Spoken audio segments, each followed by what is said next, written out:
यहाँ पर रखा है, ये समाधि है उनकी। समाधि उनकी।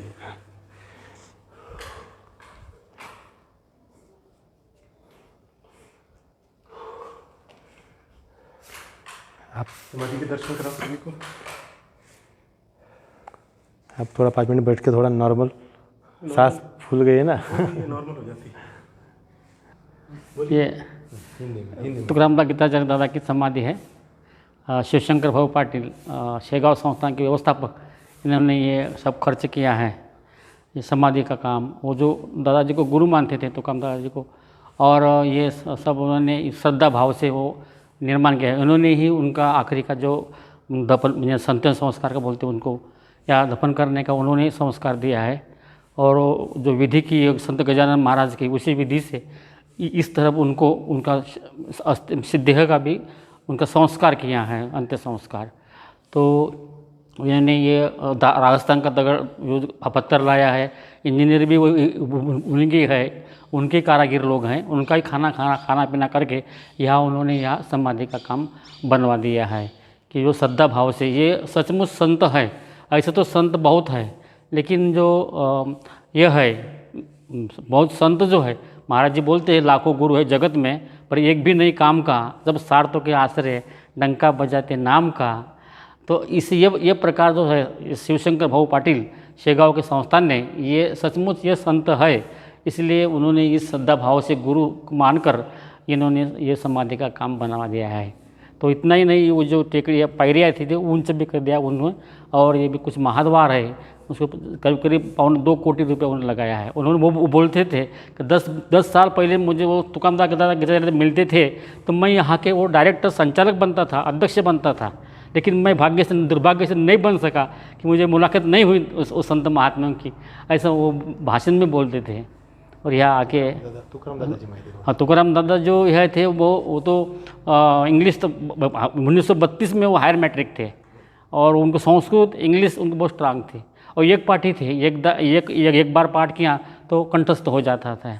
तो वो अपने कुरहा गांव के हैं, तालुका चांदूर बाजार, जिला अमरावती में। अभी वो उनका तलघर जो है, अभी बच्चे भाऊ कड़ू ने उसको डेवलप किया है। और वहाँ के वो इन्होंने ये ध्यान धारणा का अभ्यास करते थे अपने घर में ही।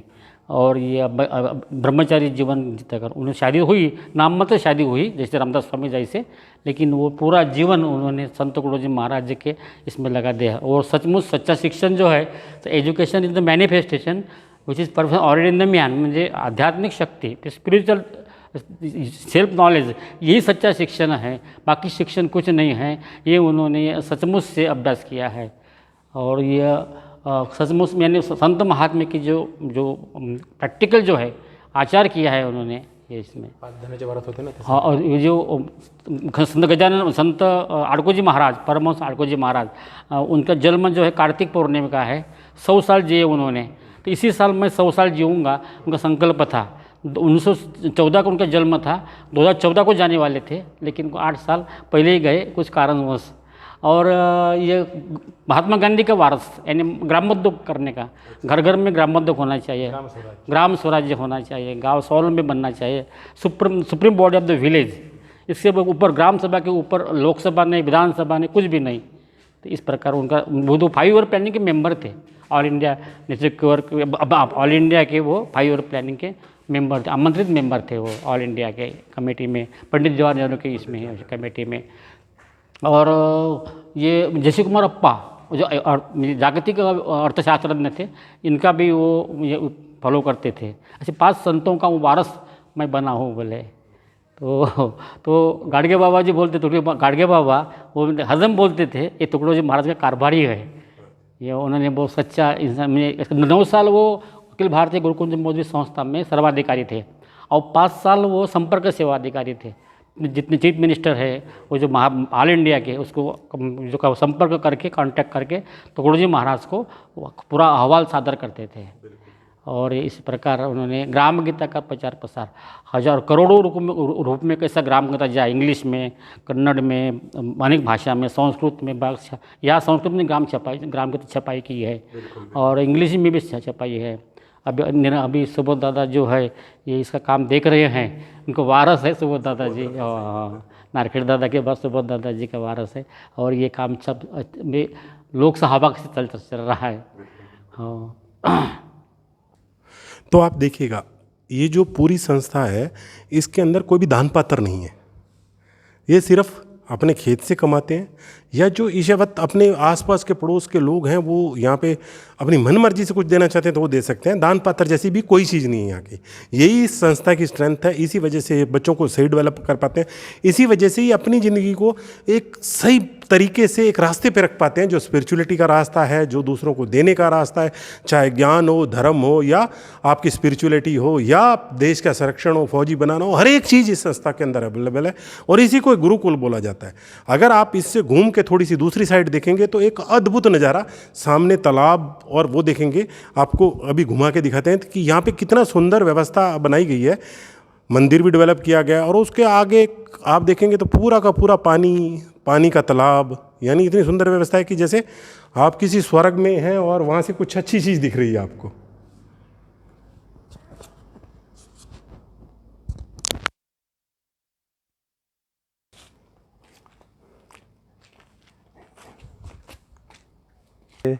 तलघर है गुरुजी, तलघर है। हाँ, अंदर इसके ध्यान कक्ष है और ये पूज्यत कर्मयोगी तुकाराम गीताचार्य इनका ये साधना स्थल और निवास स्थल रहा है। मतलब गुरुजी गुफा के अंदर ही निवास करते थे और वहीं पे। हाँ, पहले तो शुरुआत में ऐसे ही पत्थर का एक दीवार बना के बैठे थे।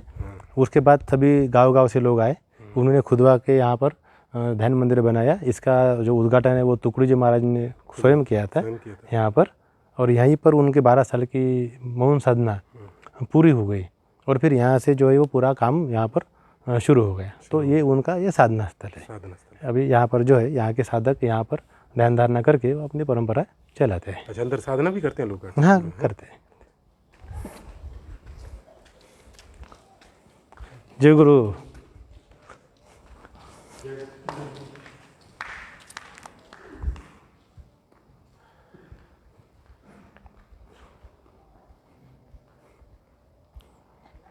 ये इनका तपोभूमि, ये तुकाराम दादा गीताचार्य है ना। नाही, बसा तर काही नाही, उभे सांगतात.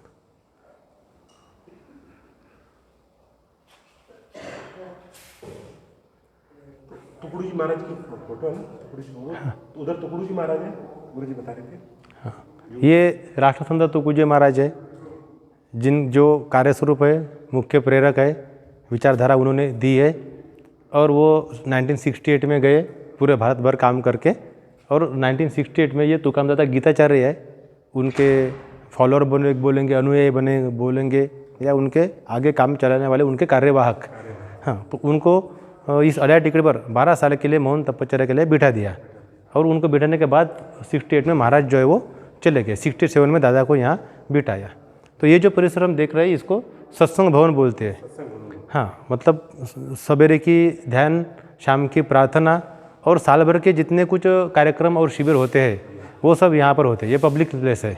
हाँ, ये अधिष्ठान है, ये गुरुदेव का अधिष्ठान है। जैसे तुकडोजी महाराज के परंपरा में गुरुदेव सेवा मंडल में जो अधिष्ठान होता है ना, को मतलब यहाँ पर कोई विशिष्ट देव धर्म की कोई मूर्ति वगैरह नहीं होती। आओ कोई भी पंथी, आओ कोई भी धर्मी, देशी विदेशियों का मंदिर है हमारा, सबके लिए खुला है मंदिर है हमारा। हाँ, तो सभी जात धर्म पंथ पक्ष धर्म के लिए ये एक कॉमन अधिष्ठान है, ताकि सभी लोगों को इस छत्र छाया में एकत्र बैठने में और अपना काम करने में कोई दिक्कत नहीं जानी चाहिए। तो ऐसा ये अधिष्ठान है, ये स्टेज है, व्यासपीठ है, इस पर लोग बैठते हैं और मार्गदर्शन करते हैं। यहाँ पर सब पब्लिक होती है। इस अड्या टिकड़ी पर साल के 6 प्रमुख उत्सव होते हैं। हाँ, अभी दिसंबर आएगा तो दिसंबर में गीता जयंती आती है। गीता जयंती मतलब भगवत गीता जो है ना, भगवान श्री कृष्ण बताई थी, वो जिस दिन गीता बताई भगवान कृष्ण ने अर्जुन को, उसको गीता जयंती बोलते हैं। उसी दिन तुकाराम दादा गीताचार्य इनका जन्म हुआ है। तो इसके लिए वो बहुत बड़े पैमाने पर यहाँ पर बनाया जाता है। फिर जनवरी में तिल संक्रांत बोलते हैं उसको। फिर मार्च में गुड़ी पड़वा, मतलब मराठी साल का नया दिन वो रहता है।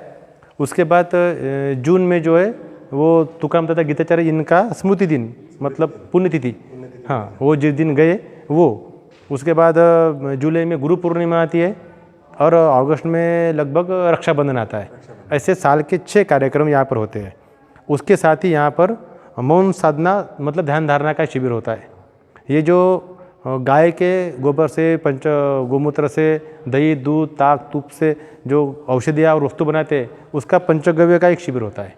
उसके बाद योग, निसर्गोपचार और आयुर्वेद का शिविर होता है ना। और जो बताया वो नीचे बताया आपको धूप काल में संरक्षण का, हाँ, जीवन शिक्षण शिविर, लाठी काठी, दान पट्टा, भाला बिछवा वगैरह सब, ध्यान प्रार्थना, उद्योग शिक्षण, वो शिविर होता है। उसके बाद विष मुक्त खेती मतलब बिना रासायनिक खेत की हम कैसे खेती करें, वो शिविर होता है। ऐसे साल में 5-6 प्रकार के शिविर होते हैं और 5-6 जो है वो मुख्य बड़े बड़े कार्यक्रम होते हैं। तो 6 शिविर, 6 कार्यक्रम और दैनंदिन ध्यान प्रार्थना और डेली प्रवचन जो वो इस हाल में सब चलता है।